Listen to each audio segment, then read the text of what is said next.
Señoras y señores del jurado, acaban de prestar juramento para ser el jurado que juzgue el caso del Ministerio Público Fiscal contra su responsabilidad como jurado será decidir, al momento de deliberar, si la acusación en su contra se probó más allá de toda duda razonable. A continuación recibirán algunas instrucciones sobre lo que sucederá en el juicio y su labor específica en el mismo. Todas revisten la misma importancia y su finalidad es brindarles una ayuda para que puedan tomar la decisión, pero en ningún caso decirles qué decisión deben tomar.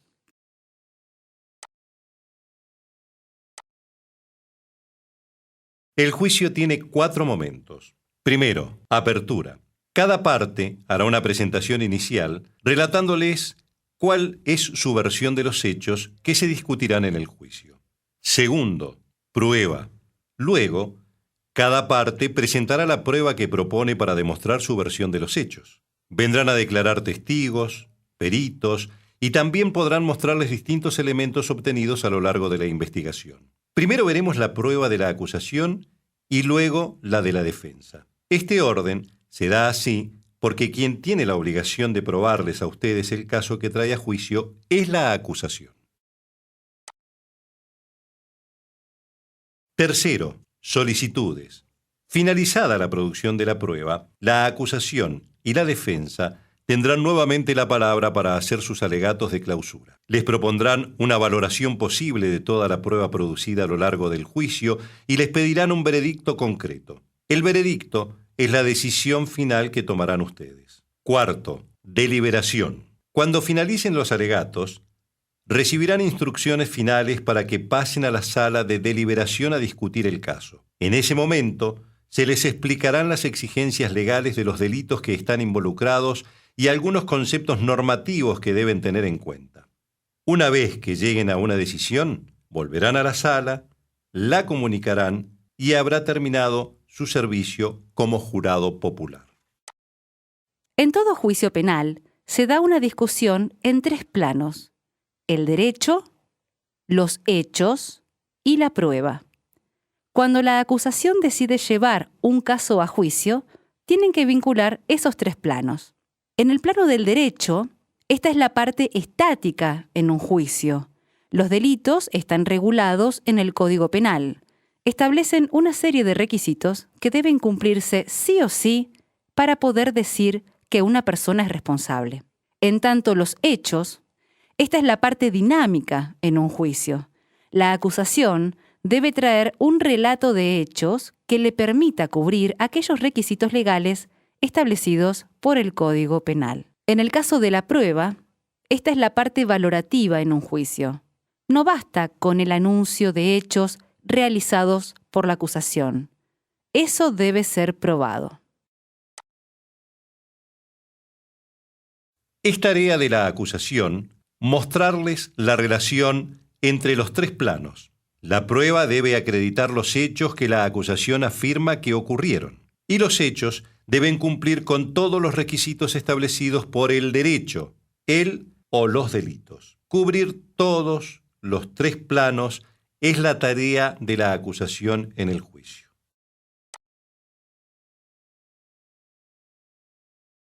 Tarea de la defensa. Es tarea de la defensa controlar la prueba presentada por la acusación y o presentar prueba propia que permita mostrar problemas en esa relación que debe lograr la acusación entre derecho, hechos y prueba.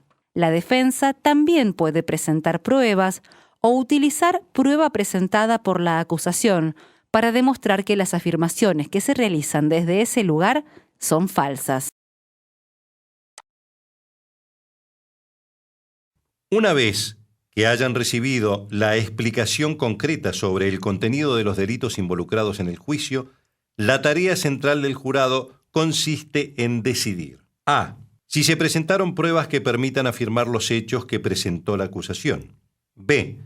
Si esas pruebas tienen credibilidad para tener probados los hechos. C. ¿Qué delitos están involucrados de acuerdo a los hechos que encuentren probados?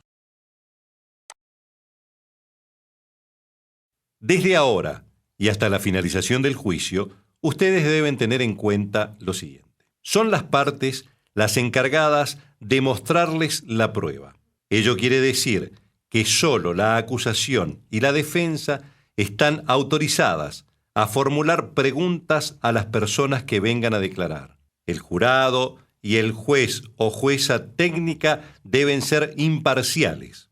Por ello, no tienen permitido hacer preguntas ni mantener ningún tipo de comunicación con la prueba. Parte del trabajo del juez o jueza técnica en el juicio es conducir el debate. Por ello, puede suceder que tenga que resolver discusiones entre las partes. Si surge alguna cuestión en particular y el juez o jueza técnica resuelve a favor de una u otra parte, ustedes no deben interpretar que quiere un resultado en favor de la parte a quien le dé la razón.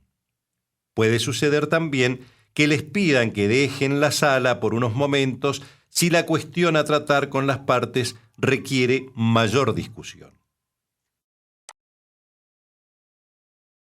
Ahora los instruiremos sobre los derechos de la persona acusada. Empezaremos por la presunción de inocencia.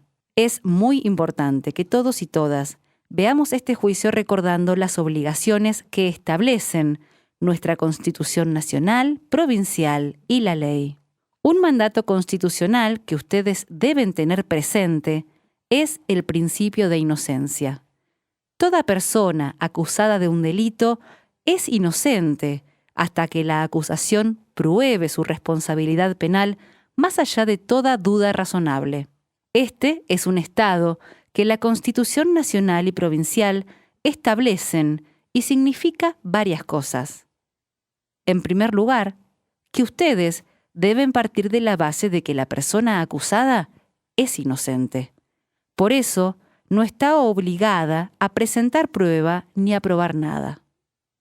En segundo lugar, que la persona acusada no tiene obligación de declarar en el juicio. Declarar es un derecho, no una obligación. Por ello, ustedes no pueden considerar que si no declara, es culpable, y en ningún caso pueden basar su decisión en esa circunstancia, es decir, que no declare. En tercer lugar, la acusación tiene la carga de probarles durante el juicio y convencerles más allá de toda duda razonable que el delito se cometió y que las personas acusadas son responsables.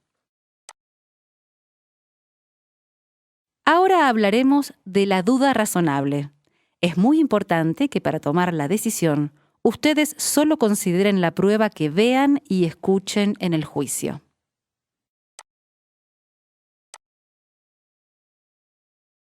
Para tomar la decisión, ustedes solo deben considerar la prueba que vean y escuchen en el juicio. Esto significa que ustedes no pueden especular sobre alguna prueba que debería haberse presentado. No pueden suponer o elaborar teorías propias sin que exista prueba para sustentarlas. No pueden hacer una valoración utilizando estereotipos, entendiendo por estereotipo una imagen o idea generalizada sobre cómo debe ser o comportarse una determinada persona por pertenecer a un determinado sector, aún sin conocer concretamente a esa persona ni tener ningún elemento para esperar un comportamiento específico. Ustedes no pueden hacer una valoración desde el prejuicio, es decir, entendiendo por prejuicio a cualquier opinión previa sobre una situación o persona que no esté basada en la prueba que vean. Ustedes no pueden hacer una valoración sesgada, entendiendo por sesgo el otorgar un peso desproporcionado a favor o en contra de una cosa, persona o grupo en comparación con otra, sin tener base en la prueba producida en el juicio. ¿Qué es una duda razonable? Es la duda que de manera lógica puede surgir por contradicción en las pruebas, falta de pruebas en apoyo de la acusación, pruebas que indican algo diferente a lo que la acusación sostiene. Surge de una tranquila, justa e imparcial consideración de toda la prueba presentada en el juicio. ¿Qué no es una duda razonable? No es razonable una duda inverosímil, forzada, especulativa, imaginaria, prejuiciosa o sesgada, basada en la lástima o la piedad. No es suficiente con que ustedes crean que la persona acusada podría ser culpable. En esas circunstancias, ustedes deben dar un veredicto de no culpable, ya que la acusación no les ha convencido más allá de duda razonable. Deben considerar también que resulta casi imposible probar un hecho con certeza absoluta o matemática. No se exige que la acusación así lo haga.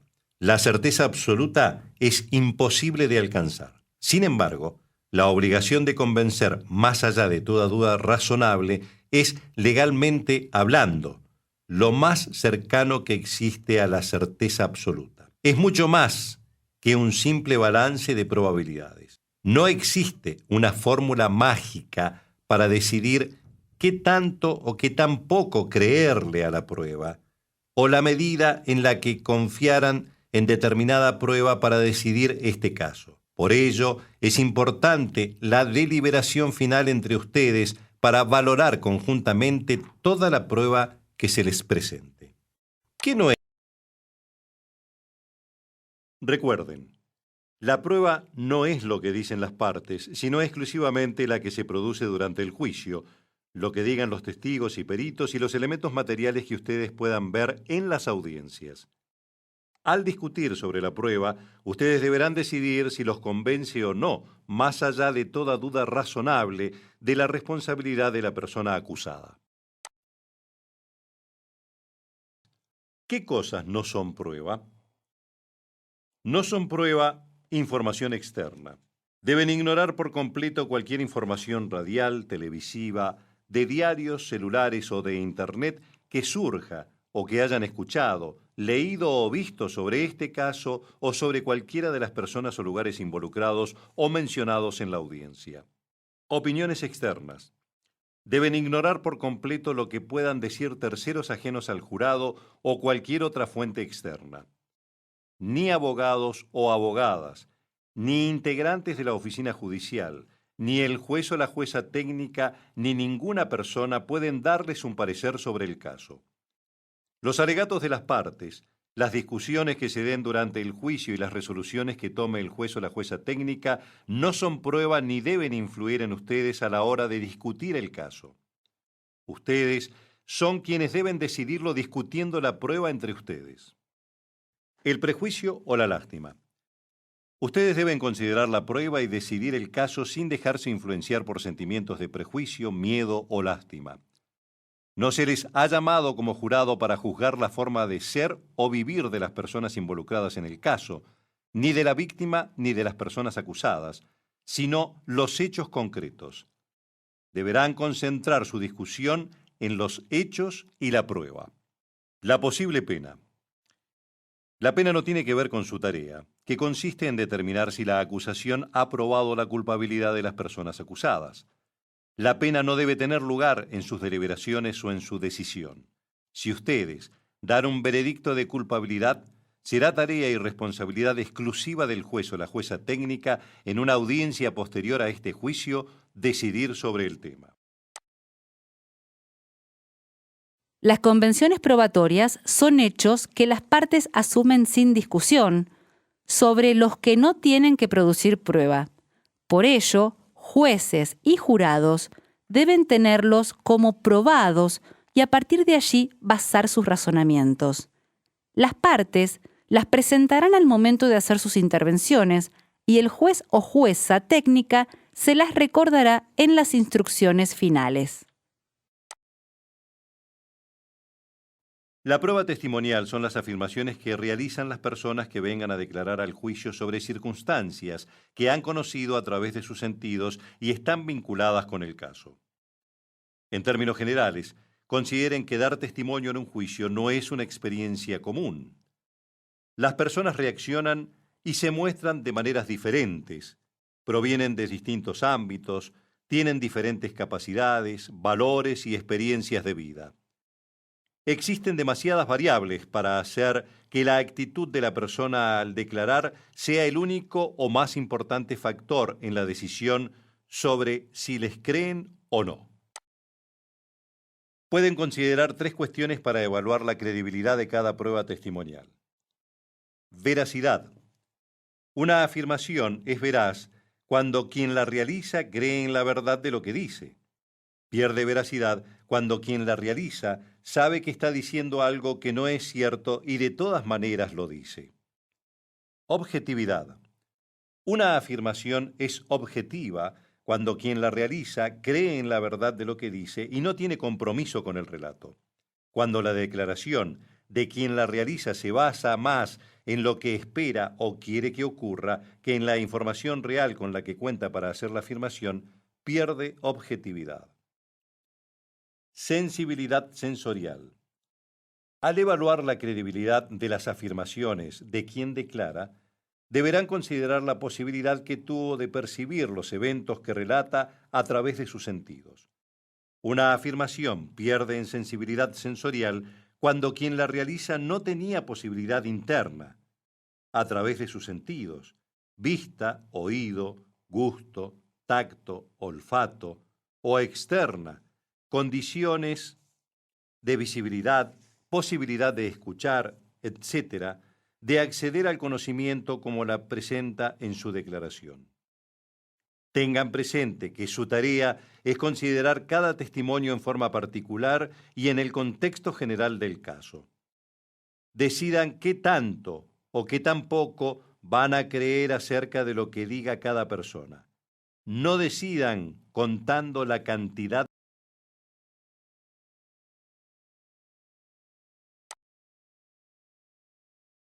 Durante el juicio, escucharán el testimonio de personas con conocimiento específico en algún área. A diferencia de los testimonios comunes, a estas personas la ley les permite sacar conclusiones. Una persona testifica como experta si tiene los conocimientos específicos para declarar en la materia a la que se refiere su testimonio. Al igual que con los testigos, deben evaluar la credibilidad de estas personas.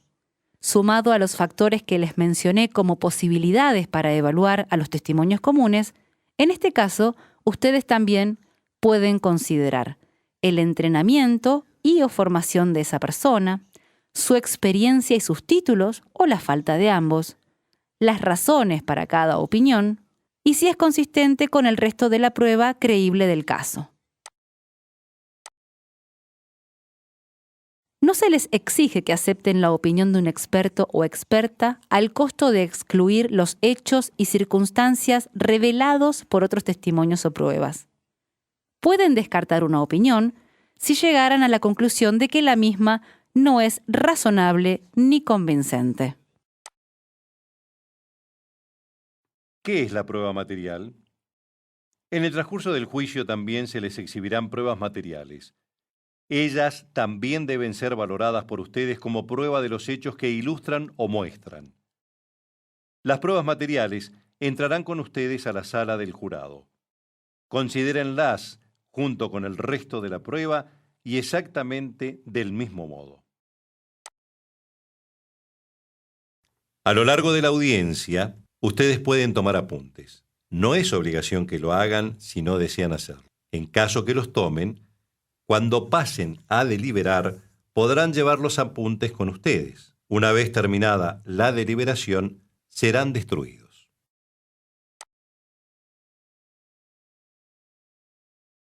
Finalmente, informarles que las personas de la oficina judicial que nos acompañan en esta audiencia estarán atentas y si sucediera alguna cosa o si alguien tuviera un inconveniente, me lo harán saber de inmediato para, si es necesario, pausar la audiencia.